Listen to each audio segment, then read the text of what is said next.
It's not crazy for me to think that the Lions could get this win. 2 games, but 3 weeks. Yeah. They haven't scored a touchdown, and they still are the number 4 overall offense in the National Football League. Game plans for our defense is to be physical on the front against these speedy wide receivers. Tyreek Hill, obviously, Jalen Waddle, and Raheem Mostert. Yeah. Those guys are all burners. Again, most of these guys look on paper only put up over 21 one time this season.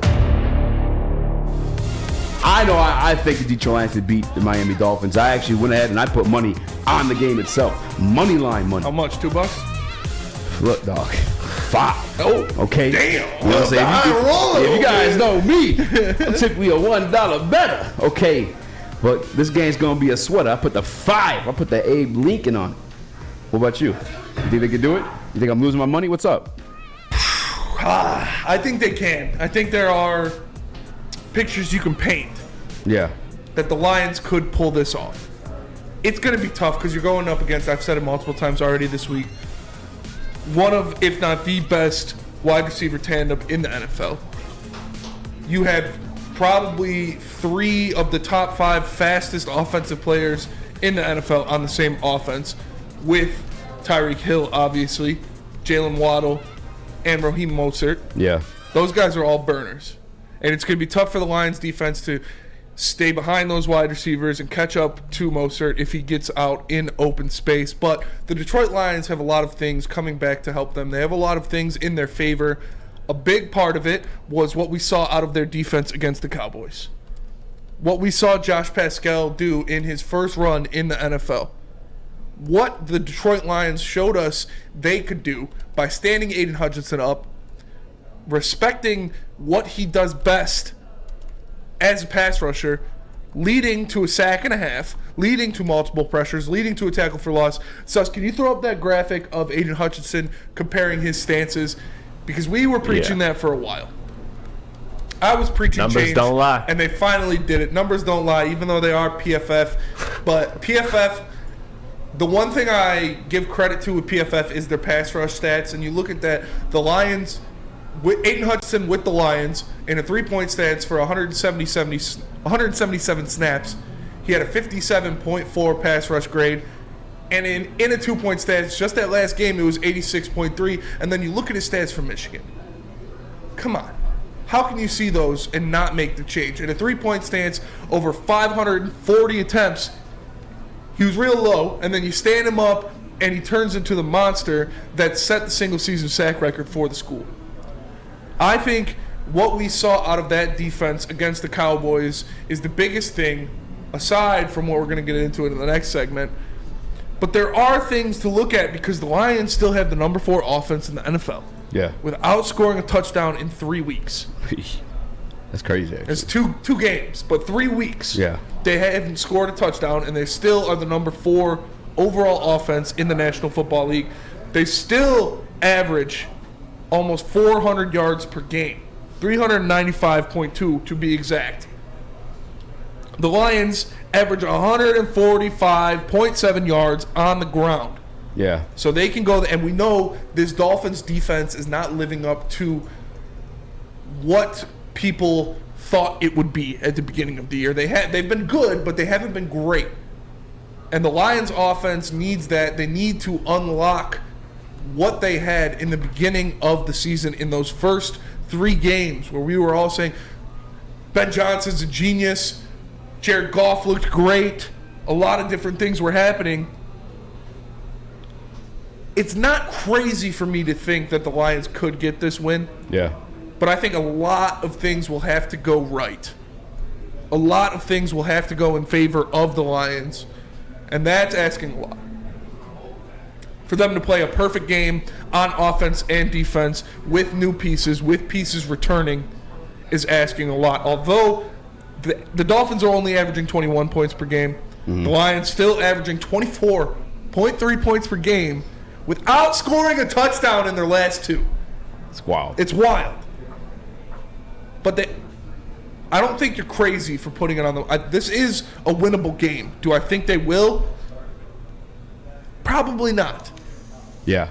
But it's definitely not something that I would scold you over. I think it's winnable for multiple reasons, right? I think one, just it's pure, like, in terms of like just if you want to look at it as a fan, or even as like a observation of the Detroit Lions organization right now. I mean, Sheila Ford-Hamp came out this week and spoke to the media, and that happens when things aren't going well. Typically when things aren't going well, unless you have a guy like Jerry Jones, you know. Probably conversations be had between her, Dan Campbell, and Brad Holmes. Probably revisiting, hey, what is this? I mean, look what's going on in the fan base. Yaze Blase. Kind of like a must-win internally for those guys, I'm assuming.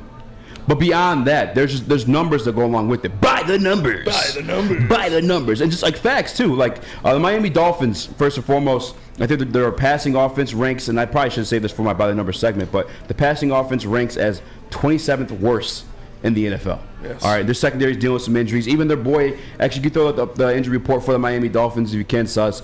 Your guy, Xavier Howard, questionable heading into this game. All right, they signed Byron Jones to a big deal. He's not going to be active for this game. They're missing one of their safeties. They're also missing an unsigned free agent that was a bit of a surprise for them. Started a lot of games from this season. He's most likely not going to play.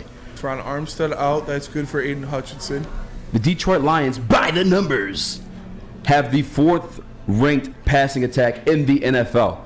It's something that we can expose them in. Oh, and by the way, just happened to get like their number 1 receiver, Amon-Ra St. Brown, more than likely, knocking the table, coming back out of concussion protocol after last week, which, as you spoke to earlier in the week, may not have even been a concussion in the first place. They said he didn't have a concussion. But on the injury report, it had him like concussion protocol. Well, he was in protocol. Yeah, yes. yeah. So Tua rules. However that works, yeah, because the Tua rules, bam. That's the other thing too, right? Tua. That offense, as much as you see those weapons, right, then they are scary. Jalen Waddle, very scary. Tyreek Hill, the scariest amongst them all. Mike Gesicki's pretty good, too. Mike Gesicki's pretty good. Running the football, I'm going into my body numbers. You might as well just do this next segment, but no, just wait. They're not. All right, I'll put you this way then. I won't give you exact numbers on it, but they're not the greatest at running the football. Yes. All right, their passing game is good. You know what I'm saying? You have the 2 top receivers in terms of, in the top 5. You have 2 receivers in the top 5 in terms of passing yards with Tyreek Hill and Jalen Waddle. But here's my thing. You go back to that first game against the Philadelphia Eagles. You saw Jeff Okudah matched up against Devontae Smith. Devontae Smith weighs 175 pounds, all right? Jalen Waddle weighs 183 pounds. I think Okudah, man up. I think if I'm Aaron Glenn, yes, and I'm scheming against this defense, I know Okudah's our best corner, but just so I know that I could at least have this guy I don't want to say shut down, right? Because that's like you're asking for a lot there. Yes. But I think he's qualified for the job. You feel like having Jeff Okudah in one-on-one coverage against for a majority Jalen of the game on Jalen, then you can bracket Tyreek Hill. Yes, because his strength is man coverage. Mm-hmm. We saw him do it against a smaller, speedier guy in Devontae Smith. It's not like Devontae Smith is no joke either, because I obviously saw him beyond Jeff Okudah put up numbers, put in work. And Jeff Okudah against those smaller guys, he's a physical guy. We heard about Aaron Glenn. He said this heading into the season. Like one of the game plans for our defense is to be physical on the front against these speedy wide receivers, or against all wide receivers, just in general. You know what I'm saying? To just earn their respect. He's a gritty guy. They're all former players, right? Well, that's how you game plan against these speedy guys. You can't beat speed. No. I asked him in the press conference yesterday. He said, well, first and foremost, you maybe want to back up a little further. Other than that, you want to make sure you're putting hands on them to interrupt their routes. Jalen Waddle is also already dealing with the shoulder injury in itself. So you already have a physical cornerback in Jeff Okudah, getting physical with them at the line. With the shoulder injury, I think that one could be, let's just say, limited. I don't want to say shut it down. I can only pray for the other side of the ball, other field, I should say, with Tyreek Hill. Because there's just you can only do so much to contain that. I mean, he makes Tua Tagovailoa look good. He does. I'll put it to you that way. Yeah, and again, they're both in the top 5 in terms of yards. It definitely helps. It's easy when you can just close your eyes, throw the ball past anyone, and know that one of your receivers is probably going to run under. 100%. I think Malcolm Rodriguez, former safety himself, he's going to be obviously going to be a lot of stuff open with those 2 wide receivers for Mike Gesicki in the middle. I'm going to pray on that one a little bit too. I actually messaged Malcolm. I told him, I said, I think your first pick's coming. I think it's coming. There's a lot of bobble balls going on in that situation. Mm-hmm. Pittsburgh past Sunday night. And again, as most of these guys look on paper, only put up over 21 one time this season. Yeah. I think our defense could carry over a little bit from that Dallas game. I think we just had different looks in the front too. I mean, you already put up the numbers for Aiden Hutchinson. Also on the injury report, I don't know if you guys saw, but Terron Armstead, one of their prize free agents this offseason for the Miami Dolphins, was on that injury report. He was. And he didn't practice yesterday. Exactly. And most of the time, if you don't practice on Thursday, you're probably not playing in the game. You know what I'm saying? And Aiden 2-point stance was like a different man. Josh Pascal was a completely different man just entering this defense.